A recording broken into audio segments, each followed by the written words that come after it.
To fit within the conventions of an independent social realism film, I chose to use a one-worded title for the opening sequence, like the film does in Tyrannosaur. This creates more of a powerful impact on the audience. Positioning the title in the centre of the screen also helps create a more visually impacting effect to grab the audience's attention. The title is metaphorical for the film, connoting themes of escapism and isolation. This is a social realism convention that I decided to conform. Titles such as Dead Man's Shoes engage the audience as they are specifically associated with the film and will only have a meaning to the viewer once they have watched it, drawing them in to do so. I used an embankment by a river that was located to an old 1970s white frame bridge. I chose this location to shoot my character Steve's solo part acting drunk because it is a run-down, scruffy-looking bridge, but the embankment is also next to a main road, implying that it is an urban area and not rural.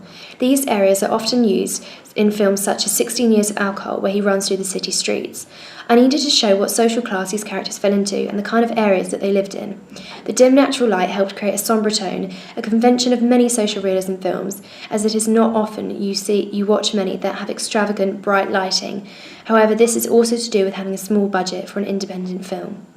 Key props I used to introduce one of my main characters were ones such as cigarettes and alcohol, suggesting that he enjoys both of these habits and does so on a daily basis.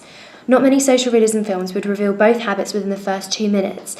Nevertheless, I decided to break this convention as I felt it would be important to portray the fact he is a reckless drunk and that this affects his relationship with his son, shown by littering the can and being drunk during the day. I wanted it to be clear to the audience that Steve and his friend Chris used to be part of a skinhead gang when they were younger, therefore made their costumes specific to that social group. This idea was to imply that they are possibly aggressive characters, but definitely have the enjoyment of being intimidating. This is also used in films such as 16 Years of Alcohol and This Is England. I use continuity editing techniques to link with the conventions of a film and my chosen genre. The 180-degree line that I used in the section of Tom's confrontation with the homophobic bullies, laughing at him, helps the audience to understand just how insignificant and cornered he feels.